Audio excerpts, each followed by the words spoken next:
Come on down. You are the next contestant on Price is Right Wrestling, and what a lineup we have for you folks tonight. Chucky interacts with a Steiner. It's like WCW never died. 6 women in a ladder match nearly died, and we also get to see if Rex Steiner can finally overcome this long, arduous journey of 6 weeks to beat Tommaso Ciampa, who was dressed up like the God of War. Boy! And also, do we get to see MSK free from the shackles of being booed by a couple goddamn idiots that were manipulated by Izzy's parents? Can they retain the tag team championships? We find out that and more tonight on Price is Right Wrestling. I'm John Redland with my review of WWE NXT 2.0 Halloween Havoc 2021. And boy, this show was certainly messy, wasn't it?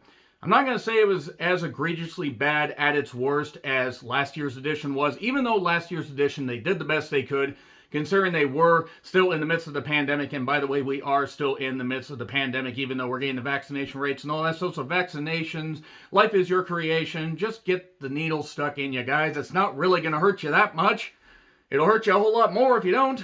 You get the flu shot all the time, don't you? Let me get off my soapbox and let me get on another box. Let me just get here and talk about the stuff that I'm going to praise. I'm going to praise some of this. I'm going to praise MSK and a few other things. And I'm also going to slander a whole lot of this stuff, because this was definitely a pendulum show. So, Chucky runs down the card. I have not seen hide nor hair of any of the Chucky series besides what people have tweeted out. You know why? Because besides Jennifer Tilly being a fucking immortal, how is she in her 60s and still looking fucking incredible like she's 25 or 30? What is her secret? It's got to be the blood of the innocent. It's got to be drinking the blood of the innocent. I volunteer as tribute even though I am not innocent. And my blood is probably, poisoned from, well, being kind of a goddamn dick. My point is, Jennifer Tilly's goddamn beautiful, but not worth watching a Chucky series. I may binge it at some point just for fun. So, I don't know why in the world they decided to channel WCW 1998 when they were really, the wheels were fucking coming off. I mean, come on, Halloween Havoc 1998. We didn't have any fireball incident like Hogan versus Warrior 2, Electric Boogaloo. And at least they didn't go in overtime where the main event got cut off. I was afraid we were getting to that point, but thankfully we didn't. So, the 2 challenging teams did not get TV entrances. Well, this spells doom. Doom, doom, doom, doom, doom, doom, doom, doom, doom, doom. And Io was gently scissoring the ropes while the challengers watched her. I mean, I usually have to pay extra to see that kind of scissoring action, even when women are watching. And always delete your search history, by the way. It's good to see JC's alright after that scary bump where she, the dive did not work out and she seemingly face-planted. Good on Persia for checking on her. True professional, true good human being, as anybody would be in that situation. But it was really nice that JC was alright. And so it's Io and Zoe, don't call me Tony Stark, versus Persia and Indy versus JC and Gigi. So Toxic Attraction, Australian Attraction, and Io carrying whatever Zoe Stark actually is. It's a Scareway to Hell ladder match, a 3-way, oh my, for the NXT Women's Tag Team Championships, which somehow are more prominent than the Women's Tag Team Championships on the main roster, currently held by Rhea Ripley and Nikki A.S.H. Nikki Ash. Hermes a superhero. Do they have any teams that can challenge them? I mean, genuine question. Do they have any teams that can challenge them? They broke them all up. Talk about that in another video. So, look, I like Toxic Attraction. They've been one of the best parts of NXT 2.0, which I have kind of loathed on occasion and actually kind of often when it comes to some things. Because they've gotten some things right. Toxic Attraction, Rex Steiner, that's his fucking name, and a few other things. And I like Io. Io's fucking tremendous. One of the best wrestlers in the world. Zoe is fine in the ring, though I'm going to critique something she did a little bit later. And Indy and Persia. Persia, apparently, as far as being on a, national stage, she's new to this, but she's got poise and she can be a good beast. And Indy really is quite good as well, but this was a fucking train wreck. This was bad. They should have just made this a street fight or something. Making it a ladder match was a bad idea, regardless of whether these women have been in the ring for 3 months, 3 years, 3,000 years, which would be very impressive if they were able to move around after 3,000 years, and I don't understand how anybody wouldn't just turn to dust. Maybe it would be like Emotep, beware of the curse. Might as well just make this as spoopy as possible. Even the ladders gave up at some points. Like the ladders would just say, no, we're done, okay, we're just botching. And Persia, she could be a good monster because she did some good power moves. She hit Persia bomb, as I'm going to call it, onto Gigi. Moonsault onto the ladder. Zoe completely botches a 450. And I'm glad she's okay, but one, she would probably put her knees in her goddamn sternum, and she just kind of flopped right on Persia. Like, look, things happen. I mean, there were plenty of botches in the men's matches, too. One in particular that we're going to talk about that they covered up nicely. But as far as car crashes, this is a car crash I have not seen the likes of since August 31st, 1997 in France. And this is just ridiculous. I mean, Io took a header outside. Even Indy's looking like, oh, what did I do? Gigi grabs the titles to win. And then Gigi and JC are celebrating. Good. Good on them. Toxic Attraction winning the tag team championships like they probably should have when they first challenged Io and Zoe, because you got to get them on an actual team. Even if they were a new team, you probably should have put it on them, but they rectified that. Put Io either back in the NXT women's title picture so Mandy can beat her, and then she can be called up. Maybe keep Io in NXT a little bit longer, or call her up and, I don't know, have her go to Raw. Have Io versus Bianca. Have her go to SmackDown. Well, maybe don't have Io versus Charlotte, because Charlotte isn't exactly great at, making any, women from, Japan look good in the ring. I mean, come on, she brained Kairi Sane, and she freaking destroyed Asuka every single time she faced her. And when Asuka finally beat her, it didn't fucking matter because it happened in front of no people and even less people watching at home. So yeah, Toxic Attraction, first step towards massive attraction, massive throbbing attraction. Which, stop thinking about it, everybody. Okay, so we cut to commentary. Beth is horny, meaning that she's got the devil horn things. Vic is the word that you heard. And Wade is just in a Frankenstein t-shirt. I mean, whatever. That's about how the level I would dress up as. So, we then go to Carmelo, Haystacks Calhoun, and Tricky Ticky Williams. They're arriving at the Loomis and Gargano residences. Apparently this haunted house, it's like the... Remember the house? Remember the stupid match that Orton and Bray had at Backlash 2017? Remember that? Remember that bullshit? Remember that goddamn thing? Remember how terrible that fucking was? This was worse. This wasn't as bad as the Haunted House of Terror match from last year. Close. Pretty close. I mean, I hated that. I fucking hated that. I thought it was subjectively bad, maybe even objectively bad, depending on how you feel. I loathe this. And I got nothing against Hayes. Hayes is a good talent. Tricky Ticky Williams, don't really get the appeal of him, but he's got size. I mean, they're talking, I guess as the kids would say, street, or maybe it's scripted street, sending it to the streets. And then Loomis and Gargano are there along with the zombie ref, because anybody that calls that long-term storytelling, no, it's stupid storytelling, by the way. So... this set made Hellfest seem great by comparison, and Hellfest I liked, but it wasn't very good, despite the fact that Bex Taylor Klaus was in. So, it's just a dead kid. Man, they went to the Benoit residence after June of 2007? My God, that's why the haunted house looks so fucking familiar. Look, you don't put a pillow there. Chris, what are you doing? Oh, the Bowflex machine. Chris, not the Bowflex machine. No, you have so much to live for. Okay, moving hastily on from that. To be continued. So, Grayson Waller is the host, and he's a vampire. And because LA Knight is somewhere else, we find out a little bit later. Joe Wayne Gacy then talks about how Halloween sexualizes people, and that this needs to be a safe space. He takes on Malik Blade. Security cam footage shows Harlan, not from Harlan, Texas, going Michael Myers style, through security cam footage. By the way, Halloween Kills. Check out my review of that if you want to know what I really thought of that. I like some of the Halloween movies. That one, maybe I did, maybe I didn't. And Harlan's just suddenly there, because it's a very small arena. He grabs Malik, and Gacy's like, no, you don't have to do this. No, help me, Spock, help me. And then he wins. And Gacy says, you have to trust me. Just trust me. How could you not trust somebody that is called Joe Wayne Gacy? I know that's not his actual name, but it might as well be. We're going to get a Jim Jones Kool-Aid thing. People play games, my friend. So, we get a vignette from Kelly from NXT UK. Provided that I did not completely offend anybody watching from the UK, all 5 of you. Not that there are just 5 people in the UK, but that there are probably only 5 people from the UK that would be watching this, and I appreciate you guys for watching. Kaylee Ray, I like Kaylee Ray. She's got personality. She is very good in the ring. Hot as hell. She's got a good look. And they just have too many jumbled pieces in NXT 2.0. So, we then get a Halloween party. By the way, can I just mention again that I hate the Ikemen Jiro character? The character, nothing against the guy. I hate it. Absolutely hate it. What have they done to Kushida? Look at they massacred my boy. And everybody's just dressed up in a whole bunch of stuff. Frankie Monet was dressed, as a sexy sergeant. I don't really know what her what her costume was supposed to be. And I like Frankie Monet. I liked her as Ty Valkyrie. Got to meet her at the first indie show I went to. Super nice, super sweet. So happy for her success. But it was just so weird. So many costumes and bad comedy. And Grimes interrupted Grayson Waller when he was hitting on two women. I think the same two women that he tried to hit on previously. But Cameron Grimes is an astronaut because he's going to go to the moon. Still sound like goddamn Yakko whenever I say that. So, Diamond Mine has an open invitational. Here's Odyssey Jones. He wants Roderick Strong. He should have taken on Ivy Nile. Ivy Nile might have been able to lift Odyssey Jones. Because, seriously, I don't know how somebody that small, and I mean that with respect, is that strong.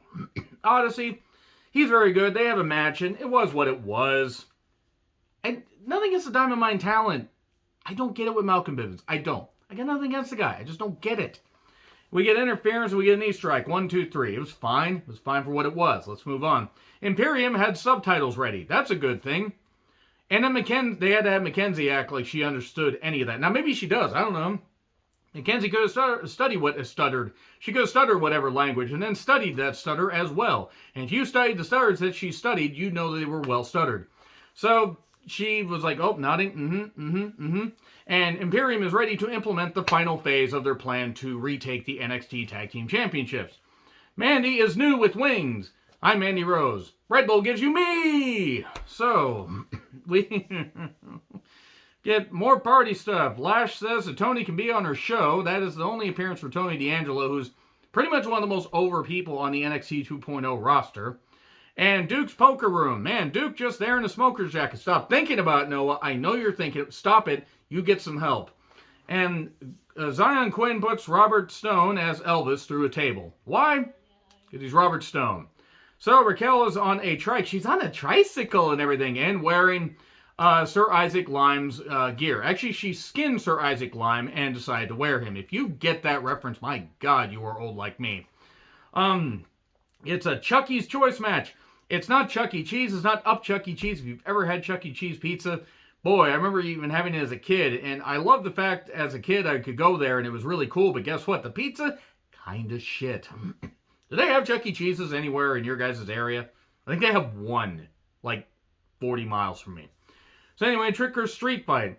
The pinfall must take place inside the ring. That's important to remember with a match that it was certainly better than the ladder match because nobody almost died during this, and nobody did a 450 splash where they land on their knees and then on their face. Thank you, Zoe Stark. But it's Raquel Gonzalez, Isaac Lime against Mandy Rose with her wings for the NXT Women's Championship. Candlesticks and tables and fistings, and at one point, Raquel gets trapped in a chair or whatever. Where was I on the night of August 14th, 1955? And then, man, I never thought that I would see a brunette Caucasian woman trap, brutally fist, and grind down and try to top a tall Hispanic Amazonian woman on camera in Orlando. Again, always delete your search history.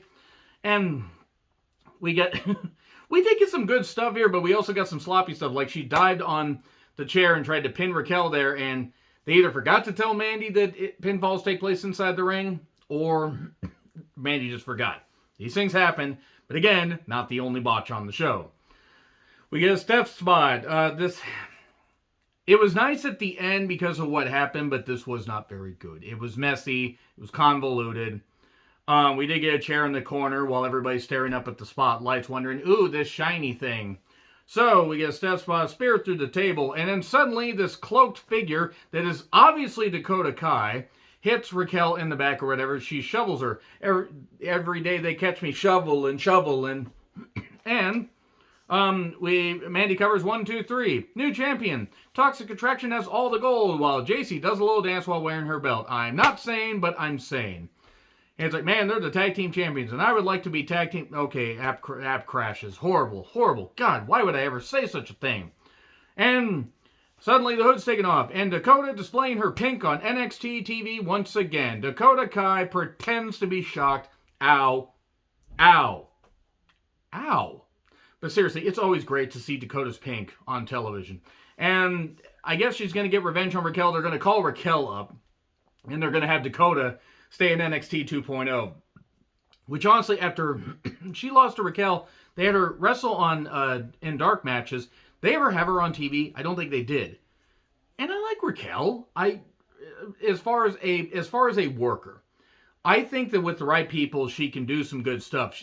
Should she have been champion for 202 days? No. Was it a bit of a flop brain? Pretty much. Dakota is leagues better than Raquel. Dakota's also been working longer. If Dakota can, maybe Dakota can face Mandy Rose, even though she's going to be a heel. I wouldn't mind seeing that at the February takeover. Or maybe the Mania takeover, something like that. Maybe you could have a four-way or whatever. You could have Dakota, Mandy, and a couple other women or whatever. Human Centipede together. Yes, I am trying to turn that into a thing. Maybe you could do that. But good to see Dakota's back. And good to see her front, too. Okay, hastily moving on from the fact that I'm probably going to get called a whole bunch of things in the comments and on Twitter.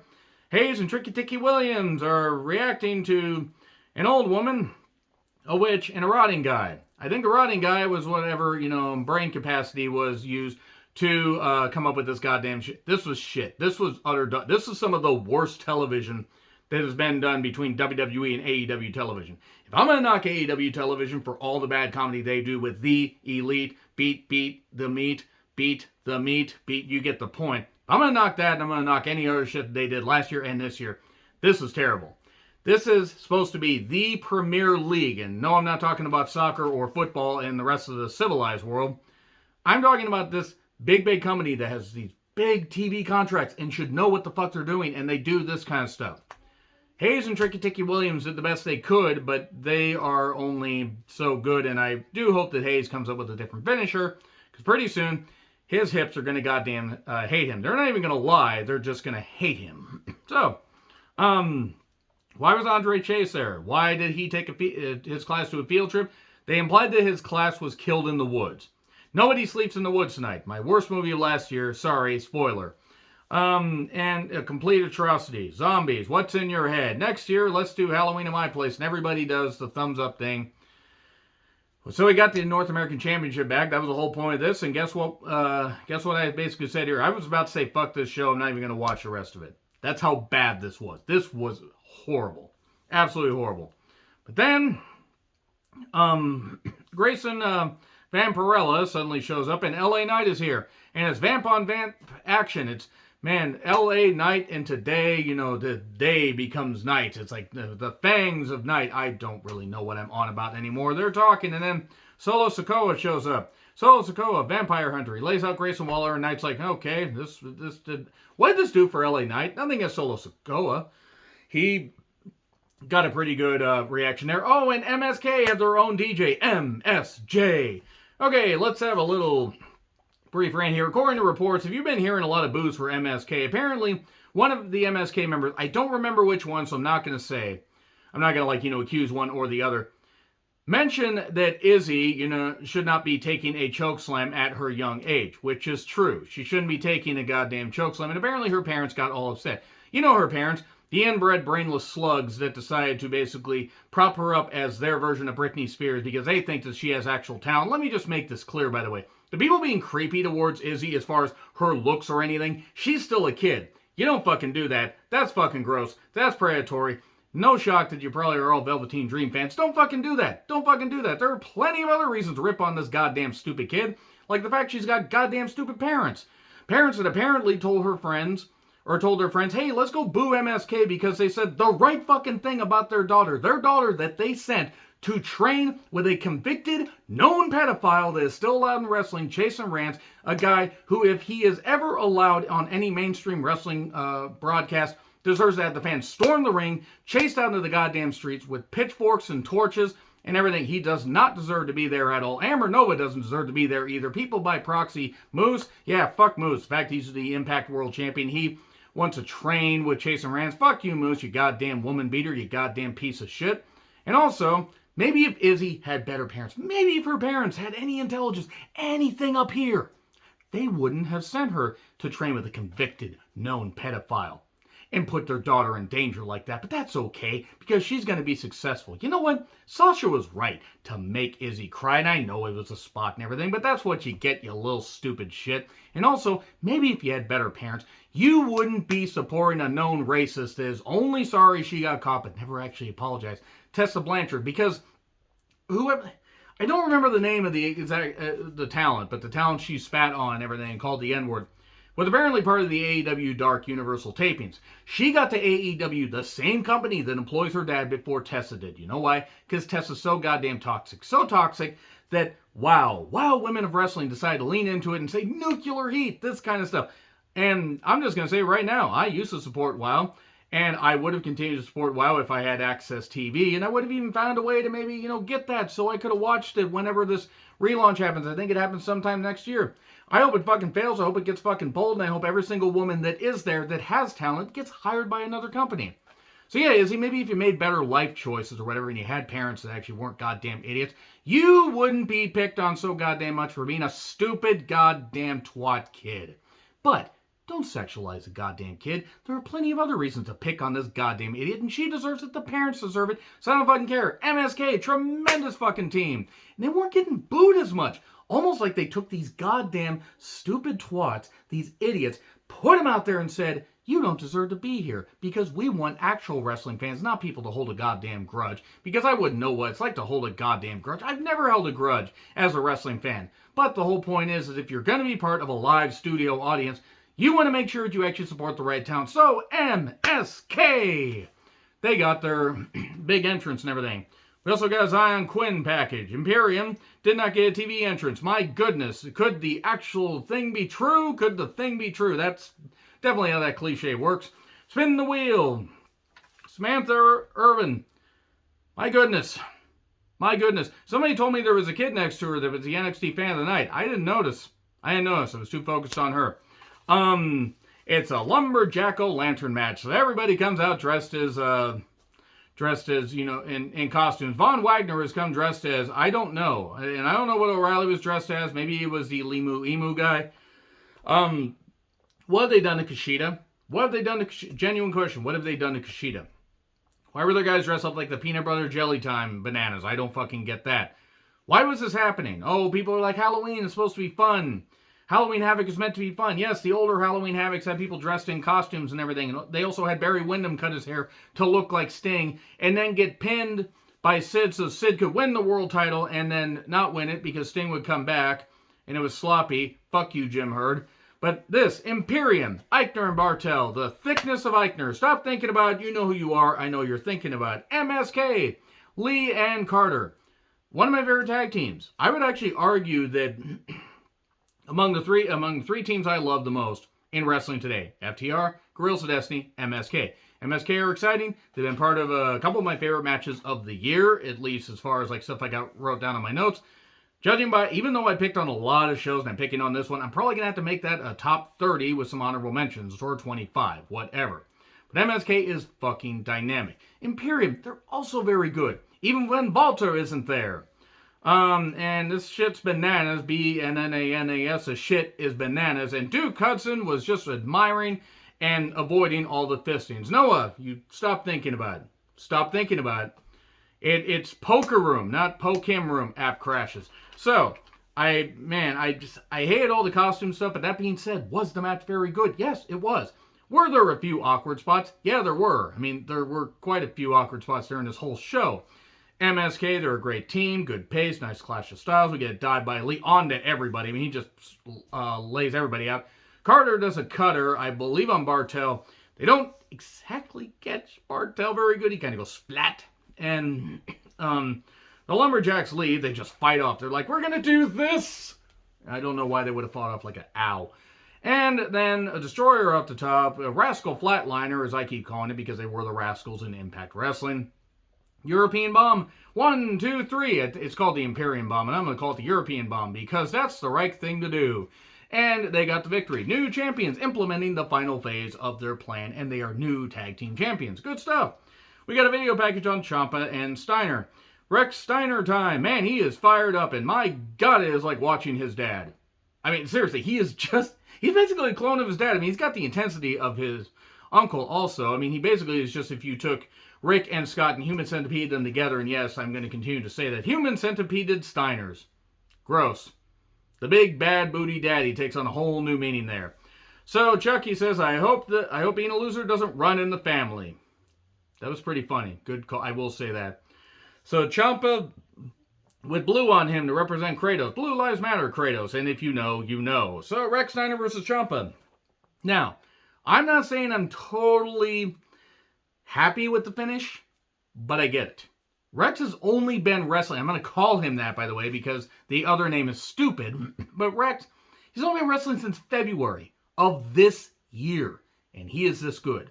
Now, did Ciampa have to lead this? Yes. But does he have that raw natural ability? Yes, he does. He did slip at one point off the second rope. I would encourage you guys to check out this match. Even with that, they tried to recover nicely. Rex recovered. Thankfully, he wasn't injured.